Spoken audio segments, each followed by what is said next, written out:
কোটা প্রথার সংস্কারের দাবিতে রেল ও সড়ক পথ অবরোধ করে আন্দোলন করছেন রাজশাহী বিশ্ববিদ্যালয়ের শিক্ষার্থীরা। সোমবার বেলা 12টার দিকে মহানগরীর মেহেরচণ্ডী রেল ক্রসিংয়ে রেল লাইনে বসে বিক্ষোভ শুরু করেন তারা। এ সময় তারা কোটা বিরোধী বিভিন্ন স্লোগান দিতে থাকেন। এর আগে বেলা 11টার দিকে খণ্ড খণ্ড মিছিল নিয়ে ক্যাম্পাসের প্যারিস রোডে জড়ো হন শিক্ষার্থীরা। পরে তারা মিছিল নিয়ে ক্যাম্পাসের বিভিন্ন সড়ক প্রদক্ষিণ করেন। এ সময় চারুকলার সামনে রেল লাইনে গাছের গুঁড়ি ফেলেন তারা।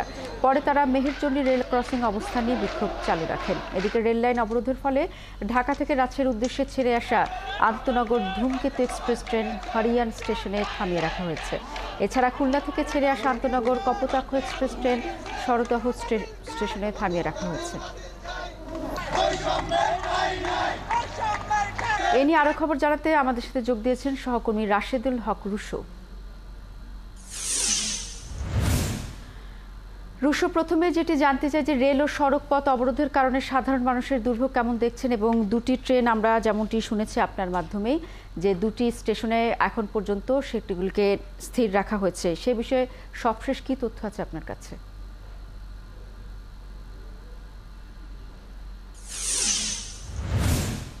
আপনি তো সংবাদে আসলে বলছিলেন যে দুটি ট্রেন কিন্তু রাজশাহী রেল স্টেশনে প্রবেশ করতে পারেনি, এবং বেলা 3টায় রাজশাহী স্টেশন থেকে এই বরেন্দ্র এক্সপ্রেস ট্রেনটি ছেড়ে যাবার কথা, সেটিও কিন্তু এখন পর্যন্ত আসলে ছাড়ার কোনো উদ্যোগ এখন পর্যন্ত নেওয়া হয়নি। কারণ আপনি দেখতে পাচ্ছেন যে শিক্ষার্থীরা এখন পর্যন্ত কিন্তু যে সড়ক রেলপথ সেটি কিন্তু তারা অবরোধ করে আছেন এবং তারা তাদের আন্দোলন চালাচ্ছেন। এখানে আসলে মূলত কিছুক্ষণ আগে শিক্ষার্থীরা দুটি পক্ষে ভাগ হয়ে যারা আন্দোলনের নেতৃত্ব স্থানে রয়েছে তারা আসলে এখান থেকে সরে যেতে চাইছিলেন, এখান থেকে মিছিল নিয়ে ক্যাম্পাসে প্রবেশ করতে চাইছিলেন। তবে শিক্ষার্থীদের একটি বড় অংশ তারা আসলে তাদের সেই ডাকে সাড়া না দিয়ে তারা রেল লাইনের ওপর পুনরায় বসে পড়েন এবং এখানে কিন্তু তারা আন্দোলন এখন পর্যন্ত চালিয়ে যাচ্ছেন। তবে তারা যেটি ঘণ্টাখানিক আগে ঘোষণা দিয়েছিল যে তারা বেলা 3টা পর্যন্ত তাদের এই যে রেলপথ অবরোধ সেটি তারা কর্মসূচিটা পালন করবেন, কিন্তু এখন তারা বলছেন যে এটি আসলে আন্দোলনরত শিক্ষার্থীদের উপরে নির্ভর করছে। তারা যতক্ষণ এখানে থাকতে চাইবেন ততক্ষণ তারা আসলে থাকবেন, এমনটি কিন্তু মানে তাদের ভেতরে এক ধরনের সমন্বয়হীনতা কিন্তু আমরা দেখছি। কারণ যারা রুশো, আপনি সমন্বয়হীনতার কথা বলছেন, প্রতিদিনই দেখছি নতুন নতুন মানুষ যুক্ত হচ্ছে এবং সেটি বড় দিকে যাচ্ছে। নতুন কি কর্মসূচি তারা কি দেবেন বলে কিছু জানতে পেরেছেন?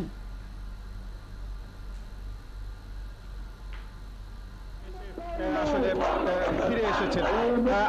আমরা যদি একটু শিক্ষার্থীদের সাথে একটু সরাসরি একটু কথা বলার চেষ্টা করি, আমরা একটু কথা বলার চেষ্টা করি যে আপনাদের পরিকল্পনাটি কি, এখন কতক্ষণ থাকবেন এখানে?